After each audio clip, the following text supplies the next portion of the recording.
funny jailbreak screen in the air. It is tipped. Carriker. The heart of Lincoln, America. 8-year NFL vet and All-American defensive lineman Adam Carriker. Shotgun snap to Everett. He's got the left arm going, and now he's got a whole lot of Adam Carriker, who rips it down inside the 25-yard line. On 93.7 The Ticket and theticketfm.com. Here's your host, Adam Carriker.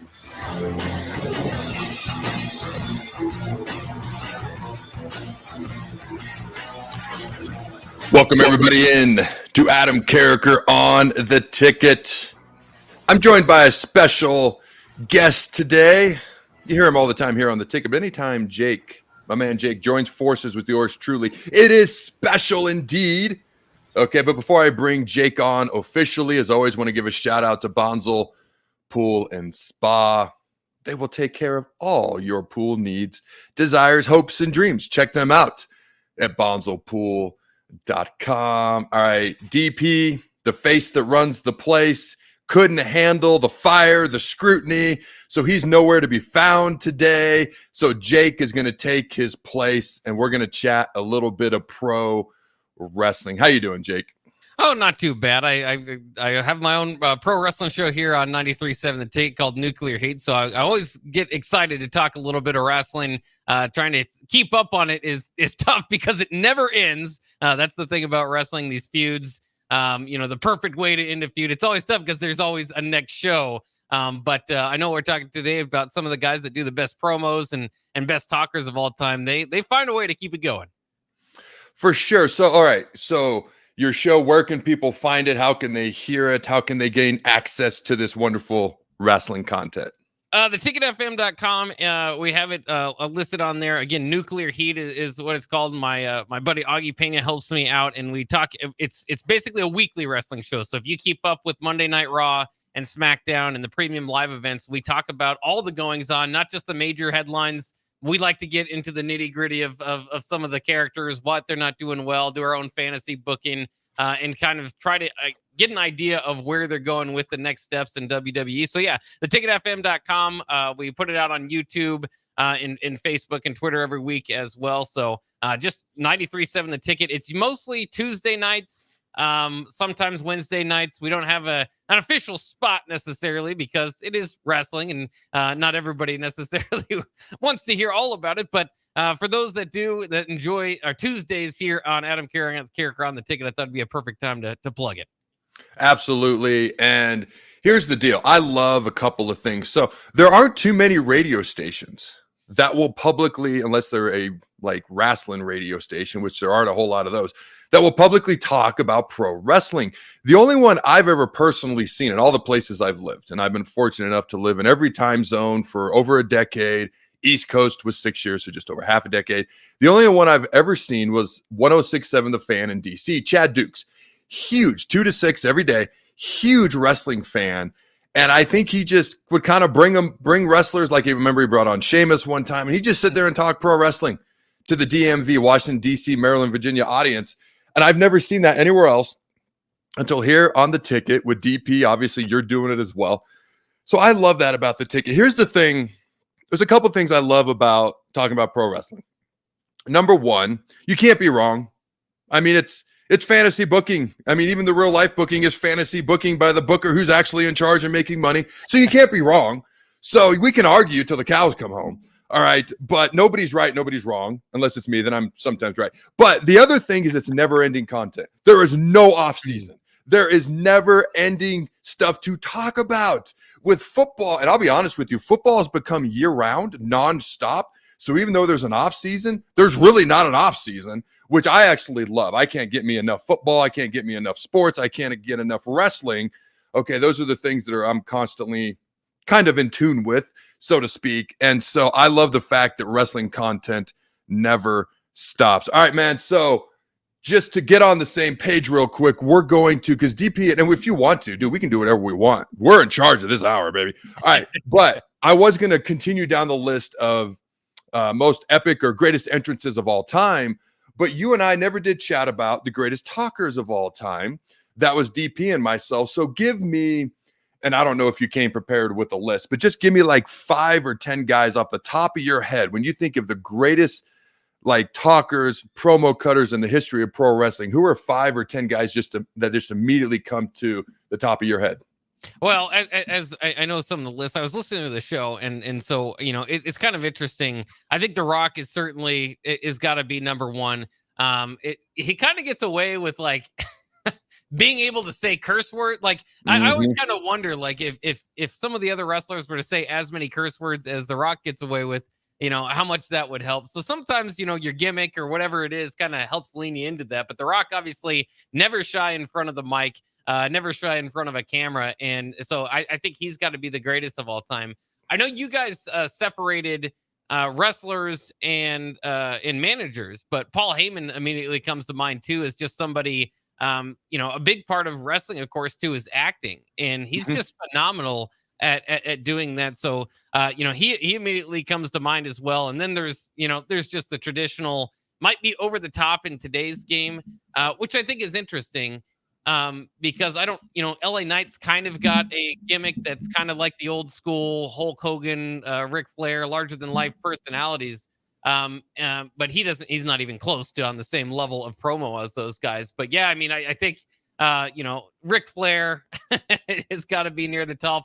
Hulk Hogan's got to be near the top. CM Punk, of course, has his pipe bomb promo. I think they almost get too reliant on CM Punk. If you're watching the Drew McIntyre storyline right now, they've done some stuff to heat that up in the Money in the Bank most recently, and I think that's been great. But I think there's sometimes they're like, well, we got 10 minutes, let's just throw CM Punk out there. There's no way that this can go wrong.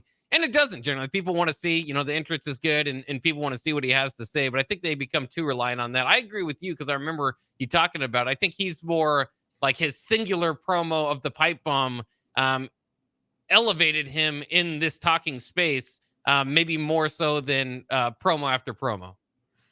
Yeah, I would agree with that. And I'm looking at my top 10 real quick before I revisit my top 10 that I had. Okay. When I was chatting with TP a couple of weeks ago, LA Knight. All right. He catches flack for maybe borrowing.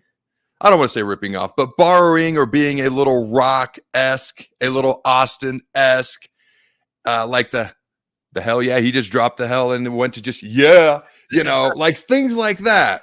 Do you think it's fair to criticize him for that? Or do you think it's a little unfair and he's just doing his thing? Like he was clearly a fan of those guys. So that's going to rub off on you and then you're going to put your twist on it. Or do you think he's taken a little bit too much from them and that's fair to criticize or not? Well, I think, again, it would be one thing if there was a bunch of guys trying to compete for that gimmick, but he's kind of the, that's kind of what his thing is. And that's been his thing since he's been a wrestler. It's not new to his WWE. In fact, when they brought him up the main roster, they tried to put him with something else and it just didn't work. Maximum male models or whatever that horrible gimmick was. My gosh. You're right. That was awful. That worked with just about anybody. There's some gimmicks in wrestling. That's part of the fun too, and following it, where you just see, what they're handed, and you're like, how are they supposed to get over with this? And that was kind of the situation there with him. But no, I do. I think it's.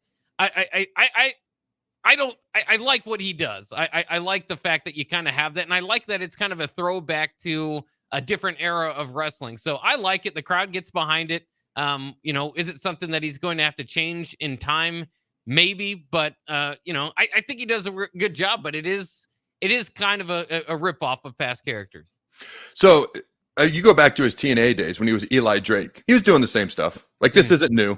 He finally was just allowed to be himself after they got rid of that horrible Zoolander ripoff inferior version of Maximum. Is it Maximum Male Models? Do I have the name right? Oh my gosh. Yeah. I saw that and I was like, are we serious with this? Like, is this okay? We're doing this. I guess we're doing this. I don't know why, but we are.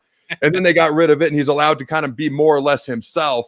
To be honest with you, I really like it. I actually dig it. They're clearly not going to give him the strap if they were going to do it. He's still popular. Don't get me wrong. He still gets the big, insane reaction.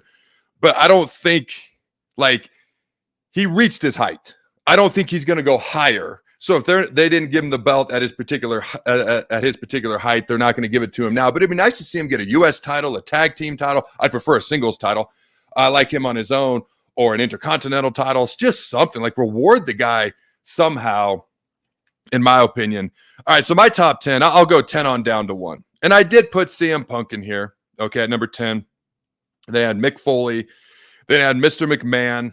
Then I had not Vince McMahon, Mr. McMahon, to be clear. Right, yeah. Okay, Paul Heyman. All right. And I want to see Paul Heyman and The Rock go at it on the mic. I just do. I'm dying to see that.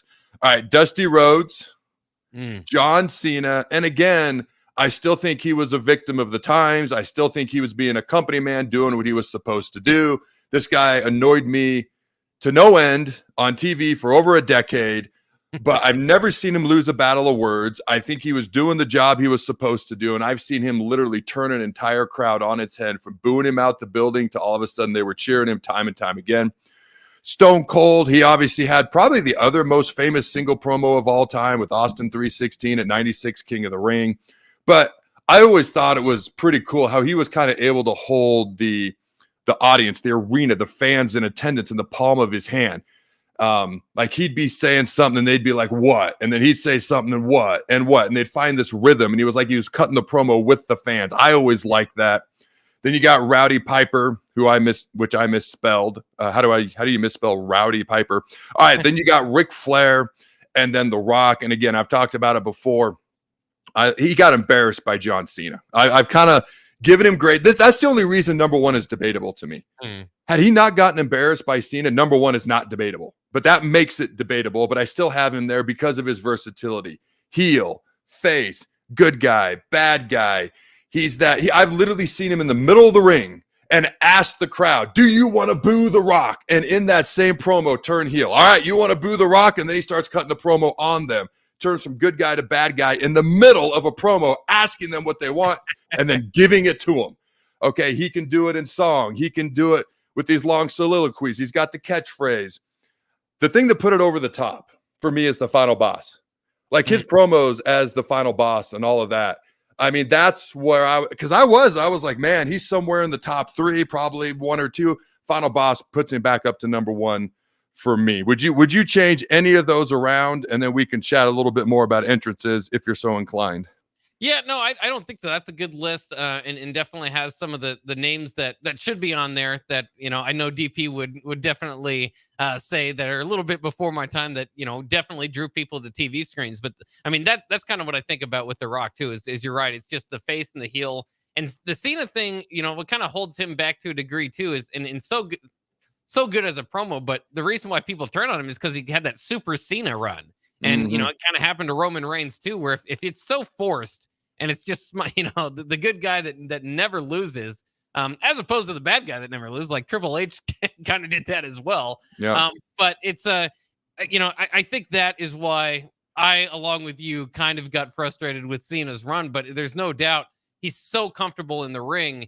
And I think that can only be, with a mic in his hand, I think that can only be outdone by The Rock, who I mentioned earlier. I think WWE just kind of puts a mic in CM Punk's hand and says, we can take 20 minutes on that. It's must-watch television when The Rock, especially with who he is outside of wrestling, gets into a wrestling ring and does one of these promos. Through this final boss run, you have to remember, like from the outsiding wrestling perspective, there were people that would say, and I don't want to get too political here, the presidential debate has definitely been a hot topic. There were people that would say, maybe The Rock should run sometime. And then he gets in the ring and says the most dastardly things that you just go, well, no, I don't think that's really in his plans right now, because he's definitely in his wrestling, final boss mode. Could you imagine? Just imagine this, okay? Like The Rock runs for president one day, and he's in the presidential debate. Do you know how much ammunition his opponent would have? How many hours of just bad guy heel promos he could just use against him? It's never ending. And what was it? The Phoenix crowd, like the top crackhead state in America or something? Like, what was that? I can't remember. Like that alone would just like undermine everything. It'd be phenomenal. It'd be phenomenal. Must watch TV though. That's for sure. Just the debate itself. Think he'd lose. I think he'd win the debate. He'd probably win. Oh, he's not going to lose the debate. No. Yeah. At least he could maybe put together a coherent sentence. All right. So let's move on to entrances. All right. So let's recap and give me your thoughts on last week. We did 20 through 10. Okay. And I'm going through this list that WWE put out. So you got the WWE bias in here. We haven't gotten to the top 10 yet, but give me your thoughts. I'll go 20 through. Hold on, let me turn off my alarm because I'm in the middle of a show and I left my alarm on. Sorry about that. Let's go 20 through 15 and you give me your thoughts. Okay. So the Brood, fire coming up through the floor. Okay, what are your thoughts on the Brood's entrance back in the day? I like that being a part of that. Again, it was kind of, it was really cool at the time, and of course they kind of had their run with Undertaker as well in his stable. But the vampires, that wasn't really cool until like 10 years later when all in the movies and stuff where it came out. But even at that time, I mean, it's just cool. The characters that you can do and the way that they presented them. I'd agree. The Brood would be on my top, just visually, live seeing a group of vampires come out of the back. How much cooler can it get than that? Now, DP's thing with the Brood was the fact that Edge and Christian, he believes their individual entrances were actually greater than this group put together. And so in his mind, that underscored the Brood just a little bit and their entrance as a whole. And now, admittedly, and I came out and said this, and I'm going to stand on this hill. I'm not willing to die on it because I don't feel that strongly about it, but I will live alone on this island. I don't like Edge's entrance. It has all the makings of a great entrance. It was never for me. I didn't like the song. I realized that there's like 8 billion people on planet Earth, and I'm the one person who doesn't like it. And like I said, I'll stand on this hill, but I won't die on it. But it is how I feel.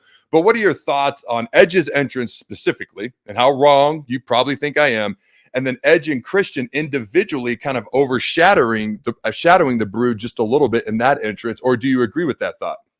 I mean, I can agree with it. Again, but there's only so much you can do with entrances. And again, I think the visual of having, guys that look like vampires walk out of the back kind of puts it in a little bit different. Like Edge's song, I mean, I'll disagree with you just like everybody else. I love the song and it really makes the entrance. Yeah. But, as far as the entrance goes, he just runs around and gets hyped up. So it's not really, as far as like what he's doing, all that unique. Whereas again, guys with vampire teeth is. So it just kind of depends on what you like. I would think of Edge just because of that theme song, to be on this list. And I don't know if he is, but I could have that argument between the Brood and the Edge. I would, you can't go wrong. I love both their entrances. All right. At number 19 here is Rey Mysterio. Now, I don't particularly, again, a song is a big part of the entrance to me. And at some point, I just want to break down entrance songs on their own individual list. This is the perfect entrance for Rey Mysterio. Coming up out of the ground, flying through the air, 619, booyaka, booyaka, all that stuff. Perfect for him. I like the entrance. I like everything. The song annoyed the crap out of me. But I do think it is the perfect entrance for Rey Mysterio, and I do think it belongs somewhere on this top 20 list. Yeah, Rey Mysterio is one of my favorite of all time, if not for just his longevity, of course. And now what they've got with Dominic Mysterio going on is a lot of fun too, and it might spice up when they get to Netflix. But in any case, I'm so impressed that Rey Mysterio is still not just doing matches, but the quality of matches that he's able to put on. In his entrance, they kind of stopped from the pop-up thing. I thought that was always something great. I don't know why. I don't know if they're traveling issues or what the deal is there. But I agree with you. That was perfect for Rey Mysterio and really kind of separated him from other entrances. I love that it's included. All right, talk to me about the number 18 on this particular WWE list for greatest all-time pro wrestling entrances. Number 18 is the Hardy Boys, Jeff and Matt Hardy. All right, what are your thoughts on their entrance? Kind of similar to the Brood. I think I like Jeff Hardy's better than the Hardy Boys. So a little bit overshadowed there, but there is something special about them, especially tag team wrestling. What they did with Edge and Christian and the Dudley Boys, who I hope is on this list too, because I love those. The fireworks that shoot off for the Dudley Boys. I would put them ahead of the Hardy Boys, but there's definitely. There's still like goosebumps, especially when they make their returns. Yeah, I do not believe that the Dudleys are on this list. I looked ahead and I do not see them. So this is actually, and I'm going to sound a little bit like DP here in the aspect of I like Jeff Hardy's entrance by himself better than Matt Hardy's entrance and the Hardy Boys entrance, which is a good entrance, to be clear. It is a good entrance. I just like Jeff Hardy's better. So to me, that does overshadow the combined entrance of the two brothers together. And I still feel cheated to this day that we didn't get more broken Matt Hardy. Thanks a lot for ruining that TNA. Delete. He tried to do as much as he could for as long as he could, but the whole legal crap got in the way of that. So we were cheated of that. All right, Bayley at number 17. If you remember what I said last week, and this was her, original entrance with the things coming out of the ground and the hugging. And this is honestly one of my least favorite entrances of all time. What are your thoughts? I'd agree with you there. It did absolutely nothing for me. I think it is important, and I think DP said this last week, is that you have to also keep in mind not everything in wrestling is for you. Not everything is aimed toward you. So, if you're a male and you're looking forward to The Rock or certain different things, it's Bayley definitely was good for the kids, and who doesn't like those inflatable guys that you see on the sidewalk? But that with the side ponytail, I just never was into the character. And it's interesting. I think her best work was with Sasha Banks during the COVID era when there was no crowd there. She kind of carried it there. And now I think even as a champion, she's kind of lost. So Bayley's just kind of interesting. I don't know if they'll ever go back to that. And I don't like you said, I was not into it at all. I'd rather never see it again, but it's a unique entrance. And so you have to give her credit for that. So I've had the opportunity to meet Bayley. She could not be any nicer or friendlier, like just incredibly nice and friendly. So this is all about the entrance, nothing about Bayley individually. But right now she's very blasé. I mean, she just is right now with her entrance. It's just very blasé to me. The inflatable thingamajigs, I don't know what they're called, thingamajig entrance with the whole hugger thing. So for me, this isn't a favorites entrance list. So I was not a fan of this at all, but here's the other reason I'm not a fan of it, because it was very niche. It wasn't for grown men. It really wasn't for grown women. It really wasn't for little like boys, young boys. It was for young little girls. It was a very niche type entrance. And for that reason, I think you really narrowed down her potential target fan base. And I didn't like that either, in my opinion anyway. So yeah, and I even think, and we'll see if some of these others make the list, but even of the 4 horsewomen that kind of helped the women's revolution there, with Charlotte Flair and Sasha Banks, and Becky Lynch, with their best entrances, I would say Bayley has even the worst among those. So again, unique, doing something different, but I don't think she'd crack a top 20 all-time list for me. All right, Bobby Roode, the glorious one. All right, there's a picture of him with the NXT title belt around his waist. I think not enough people know about this. Bobby's been hurt. He hasn't been featured on TV as much, even when he was healthy. I just think not enough people know about this. I do think it was, pun intended, a glorious entrance. I think we just didn't get to see it enough. Yeah, when they brought him up, I thought that he was a bigger deal than he was because of the entrance, right? Like I thought the way they were presenting him is, okay, this guy's going to get a big push. It just never did. So like you said, injuries, whatever that got in the way. He looks the part. I was always interested. I always wanted to see him get a run, but they just never put any oomph behind the entrance. Did you ever watch him in TNA? I did not. So he was the longest. I don't know if he still is. I haven't watched TNA in years.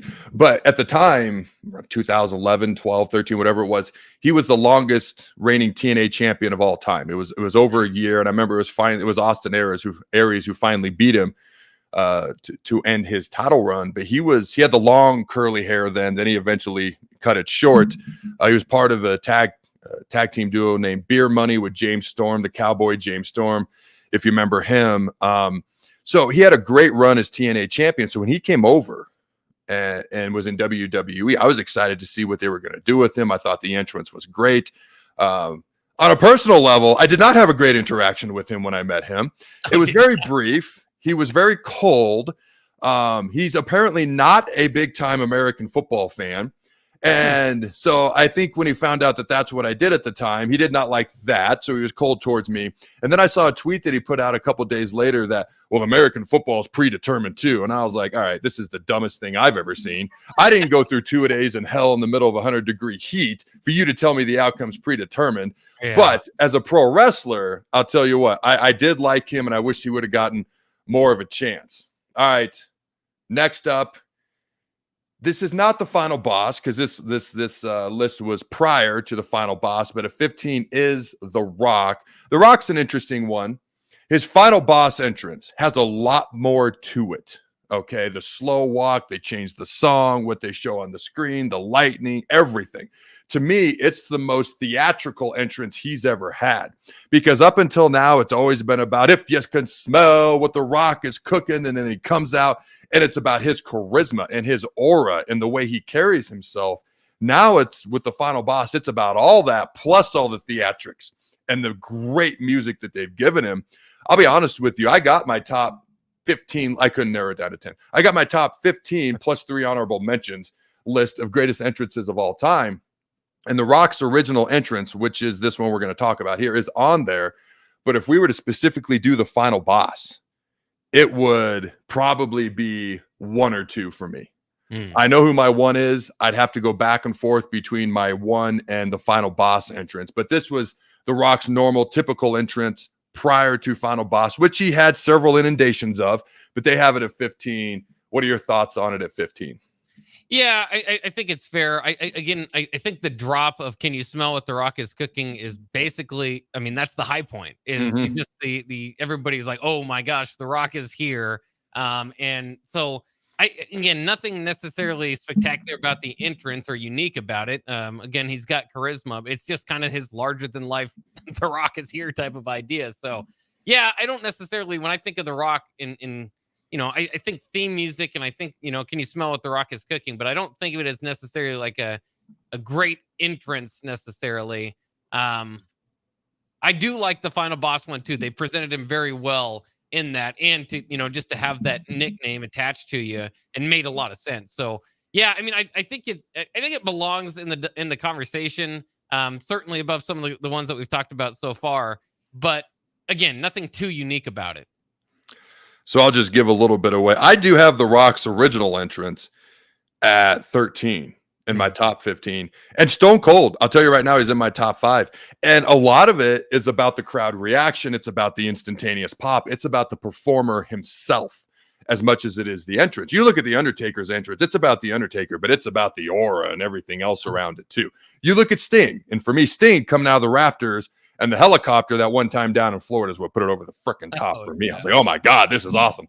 There's more that goes into it. Just Sting walking out the entrance ramp, nothing crazy about it, unless he was blonde Sting and then he was doing the whole crow Sting or whatever, whatever he did. I can't imitate it. I'm terrible at imitations, but you know what I'm saying. All right, we got to take a break. We're going to come back, chat some more entrances, and we're going to argue, debate, and then ultimately agree, probably, because Jake's intelligente and I'm not. But we're going to have fun, talk a little bit more pro wrestling after the break. Load up on meat and more this summer at the Mercado by Certified Piedmontese at 84th and Havelock. This week's special through July 9th is spend $25, get 2 6-ounce sirloin fillets for free. Also, 15% off all beer, wine, and liquor. Locations at 84th and Havelock and 30th and Yankee Hill in Lincoln, or 168th and Maple in Omaha. Get to the Mercado today for the best meat in town. Are you looking to upgrade your farm equipment?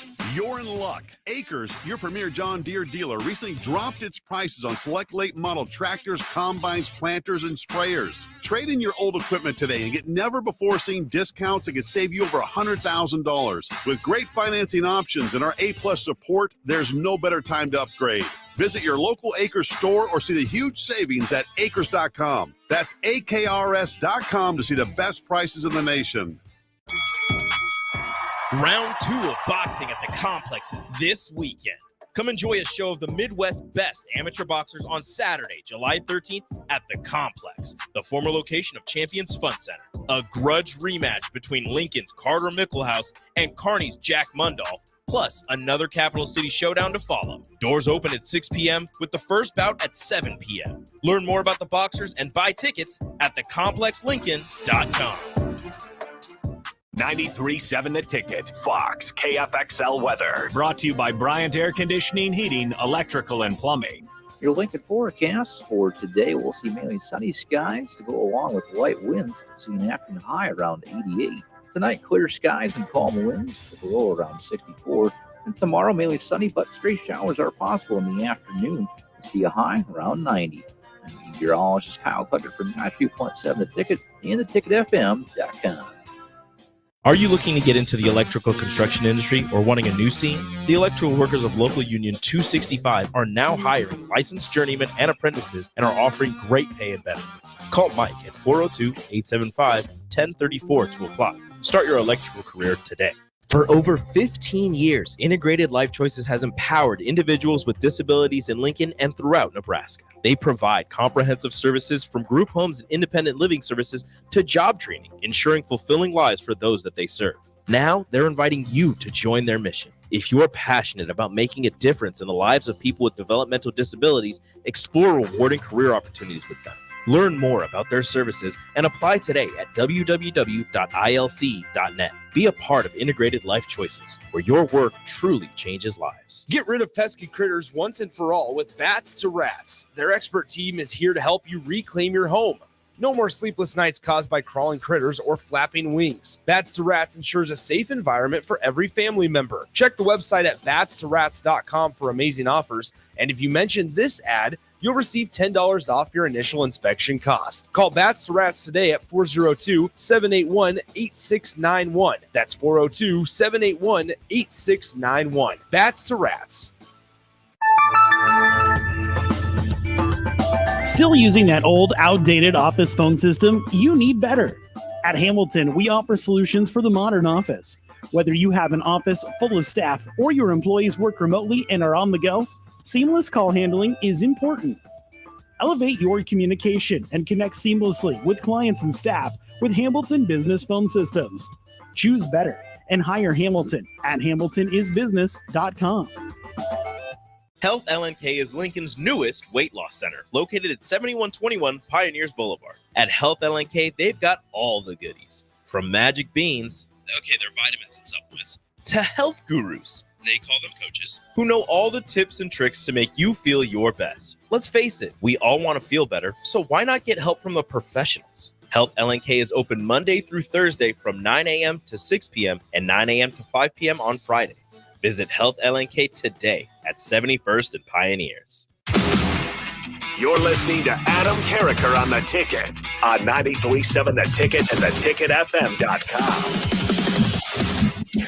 Welcome back, ladies and gentlemen, to Adam Carriker on The Ticket here on 93.7 The Ticket. You can check The Ticket out at theticket.com, the tube of you on YouTube, all podcast platforms, Amazon, Prime, Facebook, Twitter, all the medias of the socials. Also, check out the Carriker Chronicles, carrikerchronicles.com. I'm pumped. Content contributors keep coming along, doing a great job. Lots of fun stuff. Check out the website, carrikerchronicles.com. Also, Carriker Chronicles on YouTube. The show will officially be returning in August. All right. The great comeback that absolutely like 3 people are talking about, but those 3 people are very excited for its return. I'm one of them. My wife is another. There's probably a third out there somewhere. We'll just say it's my man, Jake. Yeah. All right.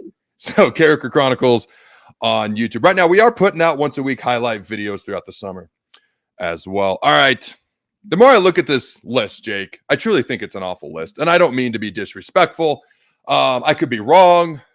There's probably a 51% chance of that, but I mean, my goodness. All right, 14. So Shinsuke Nakamura's got a great song, got a lot of great entrance qualities, the way he throbs around and the fact that I'm jealous that he can fall on his back and not break his knees or tear a quad probably factors into this. His entrance is at number 14.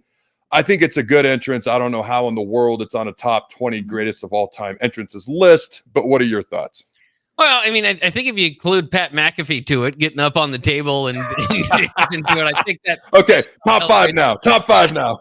Yeah, I think that's helped. And yeah, I mean, I think it's a great entrance. It really separated himself, I think, coming, over from NXT, and obviously his work in Japan and all over the world before getting to the WWE.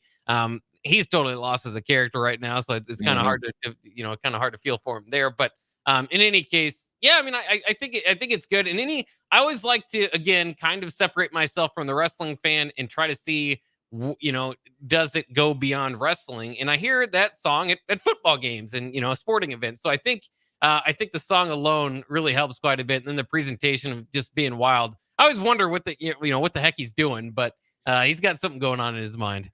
Hey, he's got the greatest dance moves we've ever seen. All right, we're just going to roll with that. Naomi, Feel the Glow at number 13. It's a unique entrance. I haven't seen too many like it. I'm a fan of Naomi. She's a great athlete, a great wrestler, does a great job. I'm just, there's so many great entrances throughout pro wrestling history. I'm not quite sure how this makes it on a top 12. Like, the very next entrance is Ultimate Warrior. How is this almost as good as the Ultimate Warrior's entrance? I have a hard time with some things on this list. Maybe I'm being too harsh. Maybe I'm just being a jerk. I don't know. This is just my reaction. And this is not my first time seeing this list. We talked about it last week, but I wanted to hear Jake's thoughts. I'm just reiterating my thoughts from a week ago. Maybe I'm being too harsh, but I'm just like, really? Like, I've got a list over here of 20, and I had a hard time narrowing it down to 20. I'm showing you my phone, but it's in a text to myself in the phone. That's why I'm showing you that. My top 15 greatest entrances list, and then some honorable mentions. And I got to be honest, this one didn't even occur to me. I don't know. Am I being too harsh here, Jake? No, I mean, I think, in this list put out by WWE, maybe they're just trying to be more inclusive and, I know you mentioned last week too about the best women's entrances of all time. And there's some that could be on there, but this isn't, it's, again, unique, something different. And maybe I think part of it too is the character. Like you said, she's great, but great in ring, but isn't, considered one of the top women's wrestlers. And yeah, it doesn't do a whole lot for me. I mean, I see it weekly and I DVR a lot of wrestling. I fast forward right through it and get to her in-ring ability. Mm-hmm. Yeah, if I'm fast forwarding through your entrance, that's not good. Yeah. Okay. That's not what you want. I do think when it comes to Naomi, I actually think the entrance could be holding her back, if you want my honest opinion. I think a different entrance would actually do her great justice. Now, this was her idea. She's the one that wanted to do the Feel the Glow, and she's the one who wanted this. So you got to be true to who you are. And for that reason, I 1000% respect it. And I actually love part of it for that reason. She got it approved after WWE originally told her no. And then they allowed her to do it. So she's doing what she wants to do. So that part of it I love and respect. I do think a different entrance might actually help her. And I can't help but wonder, she's been doing the Feel the Glow and the big smiley thing for so long. Dude, like for this particular performer or wrestler, a heel turn and just a dark entrance could do wonders. I don't know. What are your thoughts on Naomi turning heel and just a dark entrance, almost like Judgment Day-esque, something Rhea Ripley kind of esque? I think it could do her a lot of good. What do you think? Yeah, no, I completely agree with you. I think, it just kind of gets stale. I think it does somewhat pigeonhole. I know she did win the Money in the Bank at one time and cashed in and did become champion, but it just kind of feels, one, because it's been around for so long. It just, again, some gimmicks aren't made for the top. It just kind of feels a little mid-card, like good for a live audience. And, again, little girls out there that get excited to see her. But I completely agree with you as far as somebody that needs to be refreshed, which is sad because she just got back. But again, they're just kind of throwing into her matches. She's kind of directionless.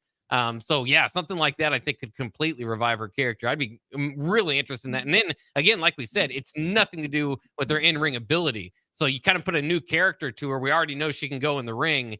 Would be very exciting. Dude, I think that'd be phenomenal. All right, next up was my childhood favorite wrestler. My favorite wrestler to this day is Goldberg.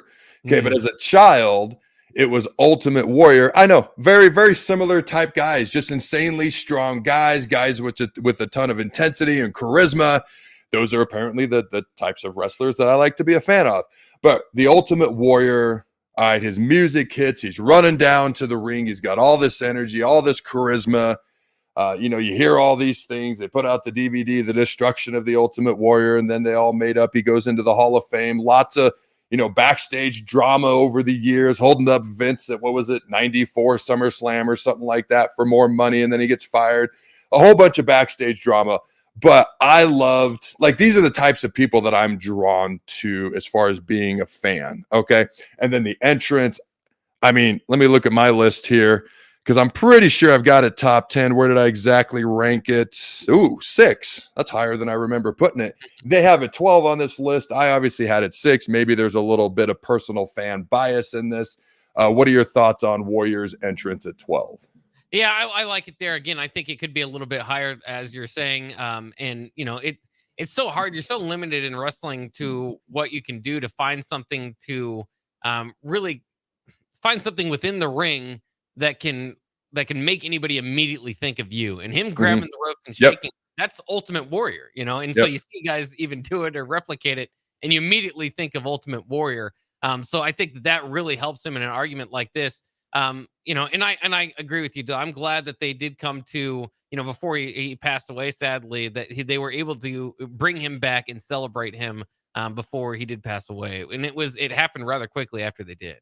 So he cuts that promo on Raw. I think it was within 48 hours right after that. So he got the Hall of Fame. He goes in and he talks about how he chatted with Hulk Hogan because they had beef over the years. And he chatted with a bunch of people backstage and made amends with a lot of people. And obviously him and Vince, were good to go, or they wouldn't have put him in the Hall of Fame. And he comes out and he's on Raw and he cuts that promo when their heart beats your last beat and your lungs take their last breath. And that was, and I forget what else he said, but that's what stuck out to me, especially, it was 48, 72 hours later that it was like a minor heart attack. I forget exactly what it was. And he unfortunately passed away. It was just so crazy, how ominous that was. Okay. But with the Ultimate Warrior, it's interesting because, who was it that was talking about? Was it Triple H? Somebody was talking, because he runs to the ring pell-mell, as fast as he can. And they talked about how he'd get to, maybe it was Hogan, he'd get to the ring and he'd be blown up.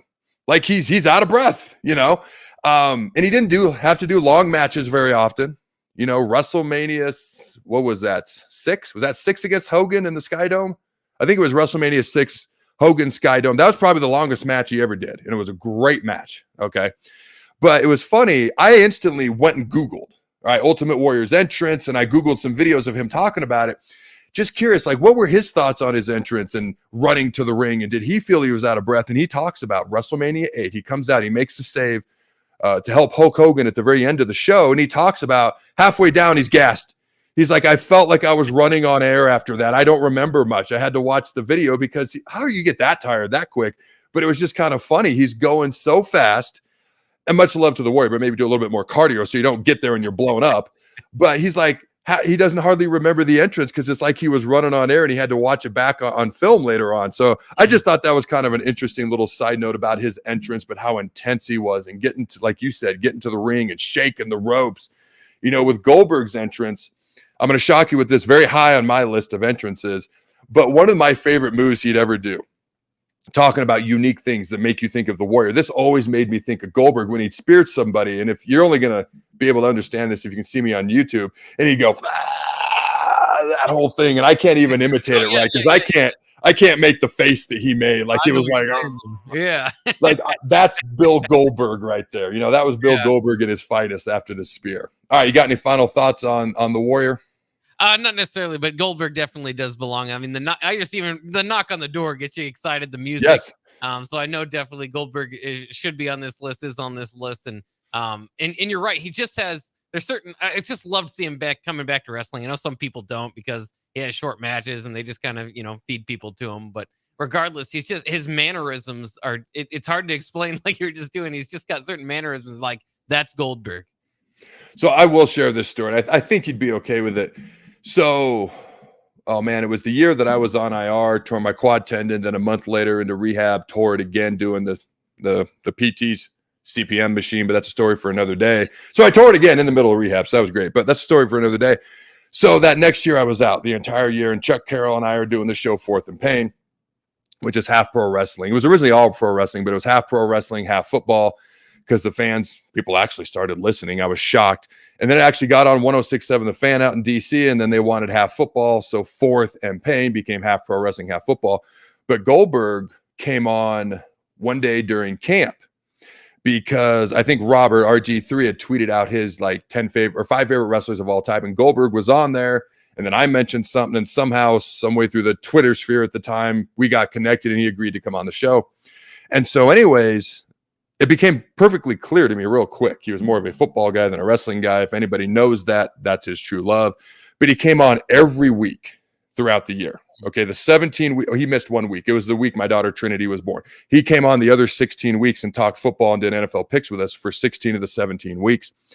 But I remember he was having serious physical issues at the time. And this is 2012. So we're talking 12 years ago, over a decade. And he sends me a text one day. He's like, my back and spine and everything is so jacked up.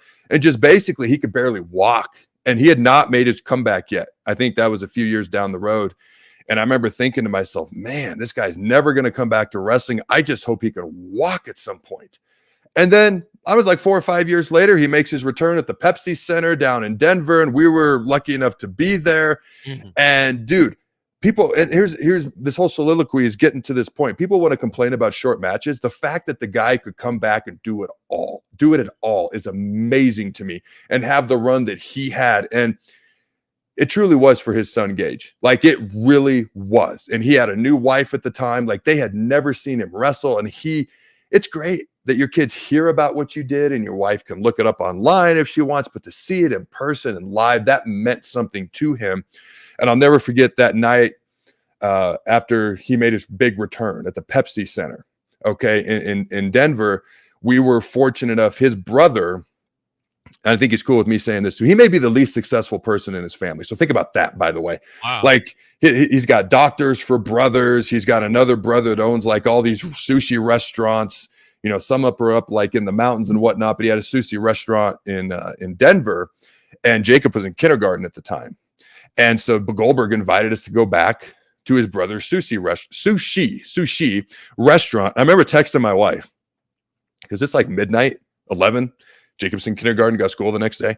I'm like, you know what time it is, right? Like, should we do this or not? She picks up the phone. She calls me. She goes, "This your favorite wrestler of all time, right?" I'm like, "Yeah." She's like, "You better do this. He'll sleep at some point. You better go with Jacob to this." That's right. And so it was awesome, dude. We met his son Gage, who's now going to go play for freaking Colorado. Much love, Gage. Going to root for you, but can't root for the team.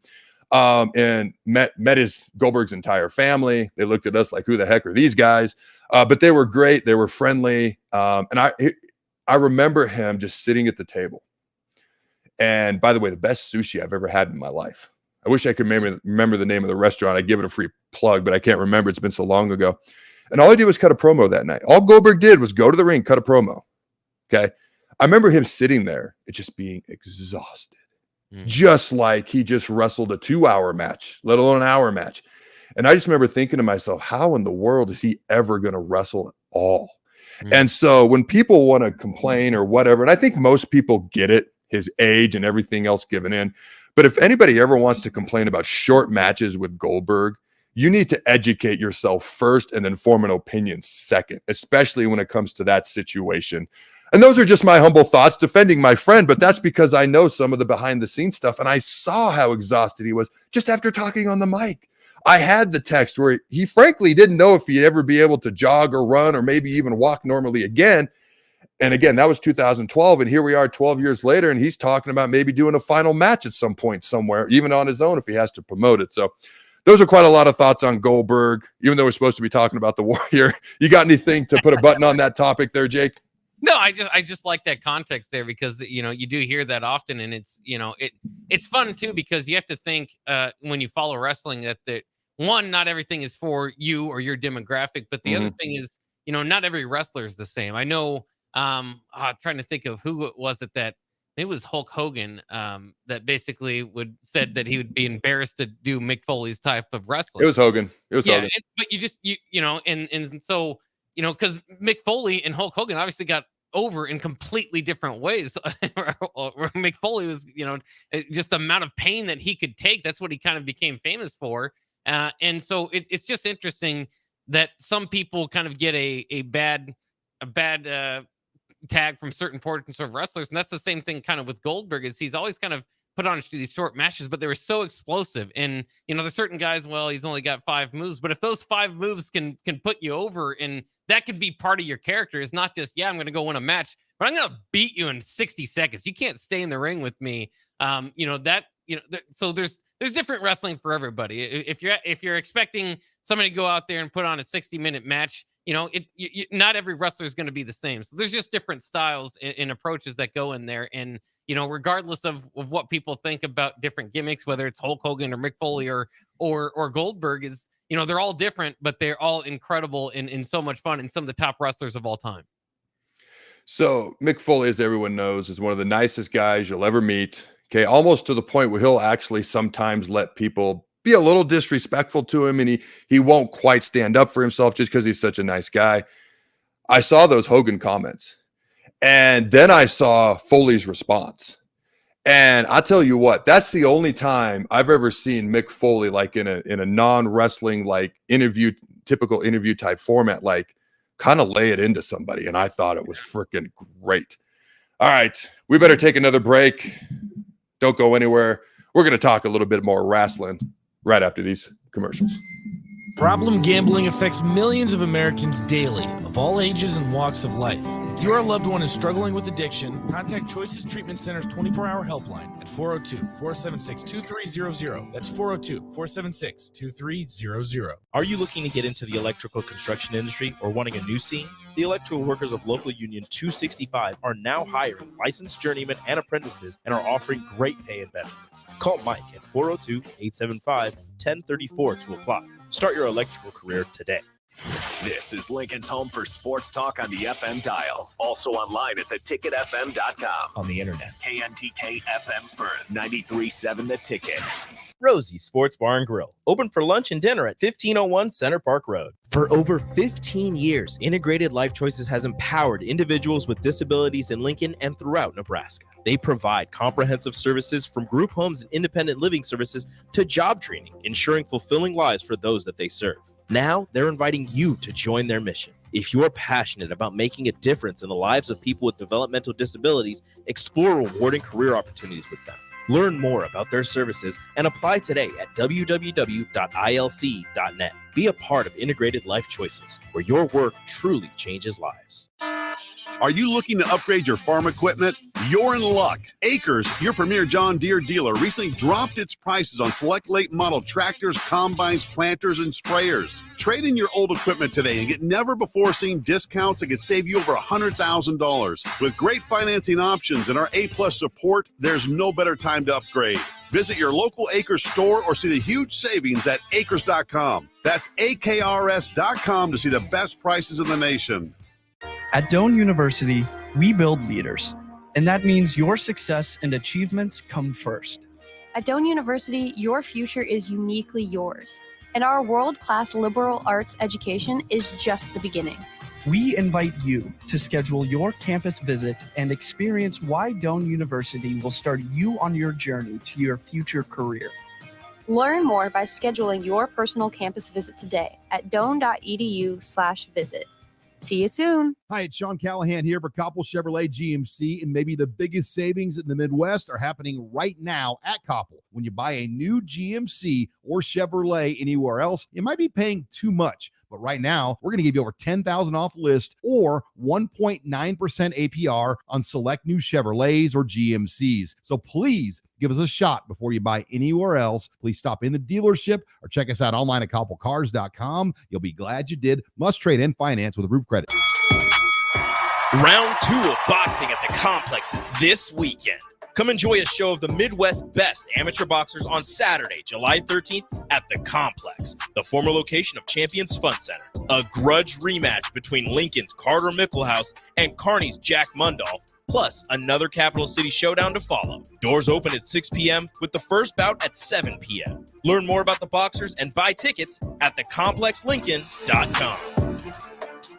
You already know that Select Plumbing takes care of all your plumbing needs, including water heaters, faucet repairs, leaks, drips, sump pumps, and more.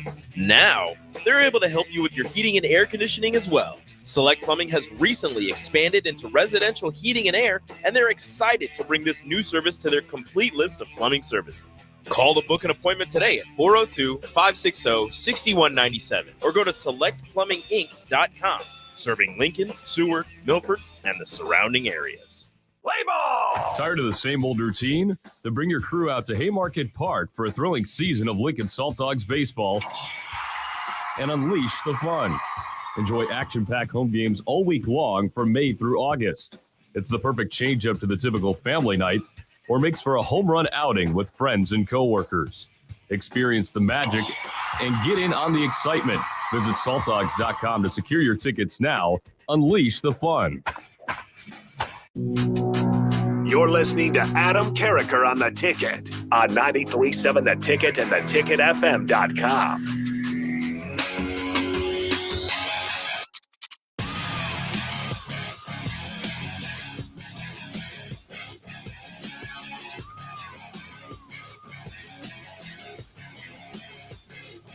Hello. All right. Welcome back, ladies and gentlemen, to Adam Carriker on The Ticket. I'm joined today by my man, Jake. Again, check out The Ticket at theticket.com on YouTube, Twitter, Facebook, Amazon Prime, podcast platforms, TV, radio, just about anywhere and everywhere, ladies and gentlemen. Also, the Carriker Chronicles. All right. TheCarrikerChronicles.com, also on the tube of YouTube as well. Going to be coming out to podcast platforms here in August, and the show will be returning in August as well. All right, Jake, number 11. I mean, I'm going to be honest. An overall whole, I think this list is kind of I don't want to say, okay, I was going to say hot garbage, but I don't want to say it's hot garbage. I just don't agree with a lot of it, and I'm kind of like, I don't know. I don't get a lot of it. But at number 11, is something I do agree with, and I think it's actually in a relatively decent spot, and that is the Shield's entrance. Now, there's no DX on here. I don't know. The NWO entrance isn't talked about a ton, but at least it was unique and different. There's other faction-type entrances or tag team-type entrances, as you alluded to, the Dudley Boys. Really, the only faction outside of the Brood that I see on here is the Shield. Now, taking the fact that it's number 11 out of the equation, what are your thoughts on it being the highest ranked faction entrance of all time? It's definitely unique. I mean, guys coming out of the crowd, and guys that went on to be some of the best wrestlers of their generation, all being part of a stable. And you could kind of tell at the time, these guys were going to kind of change the business. And so their feud was just, I mean, I'll be honest, the Shield kind of brought me back into wrestling. I think we all kind of have our time where, other life happens and you kind of get away from it. And then, tuning back in, I just thought this was such a cool group and kind of got back into it as a whole. So it holds a special place in my heart. But I think it definitely belongs on the group because it's got that, same type of thing as when their music hits, you know who it is immediately. And not only that, you're looking where they're coming from because they could be coming out of the crowd. They could be sneak attacking. Who knows what they're wearing? They got, masks on or different looks. So I love the Shield being on here. Is it better than D-Generation X? That's arguable. I think D-Generation X should be on here as well. But I think it is one of the best factions and faction entrances of all time. All right. Give me your top 3 greatest faction entrances of all time. In no particular order. Just your top 3. We can debate order after that. Yeah, so I think the Shield and D-Generation X for sure. I really like Triple H, so I might even go with the the Brood. We talked about the Brood earlier. No, the Brood maybe, but I just when he was with Randy Orton and Ric Flair and Batista, Evolution. It was just that was kind of similar to the Shield, where it was like these guys have a combination of they're taking over the business. They're either future world champions, current world champions, or greatest of all time.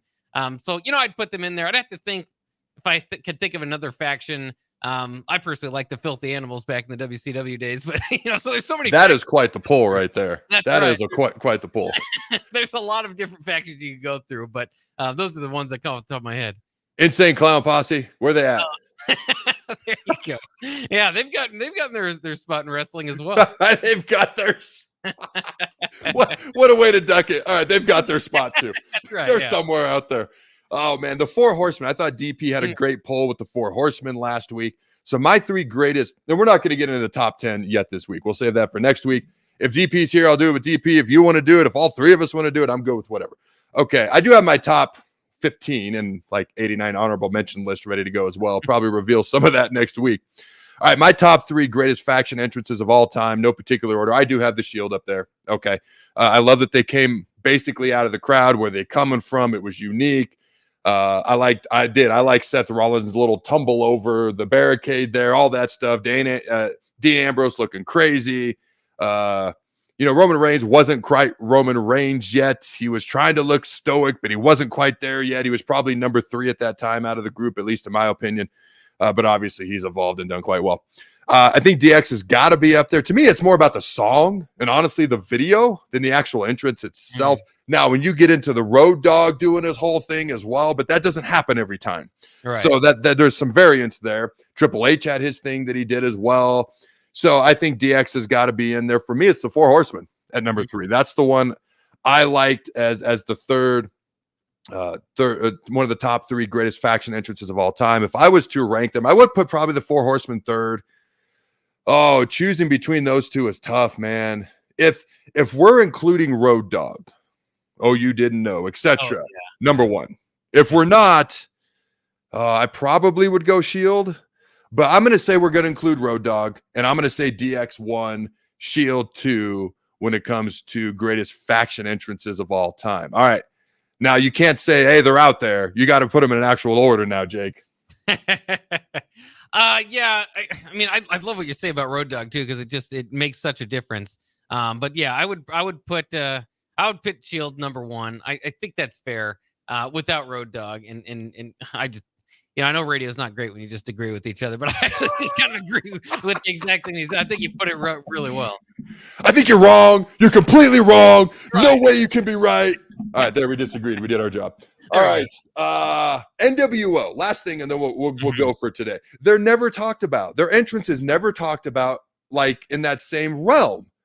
Why is that? And I'll be honest with you, I don't talk about him in that same realm.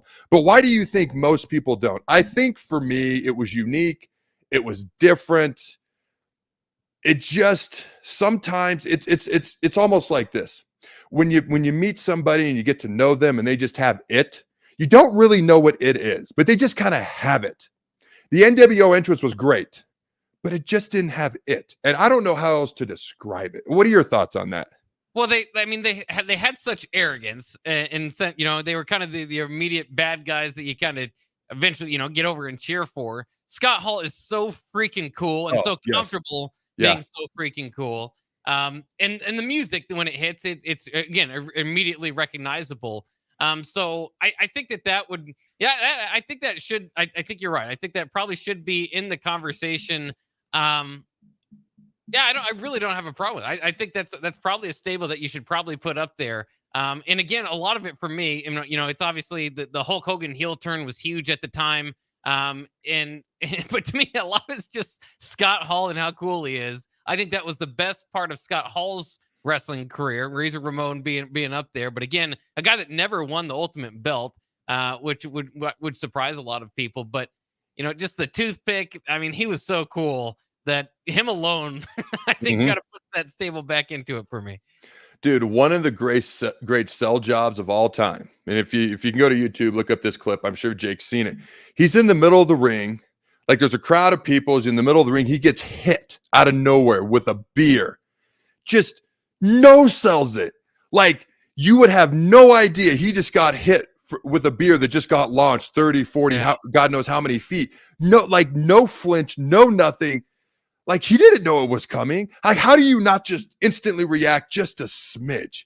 Like to me, that's like when I forget who the player was, but they went like this to Kobe with the ball and he didn't flinch a millimeter. Instantly became a fan of Kobe in that moment, instantly became a fan of Scott Hall. I think one thing that hurts the NWO black and white entrance and how people view it is I like the NWO Wolfpack better. Not the entrance, but the song, which made me like the entrance better. And I think that might affect the NWO black and white. Any final thoughts? And we'll get out of here.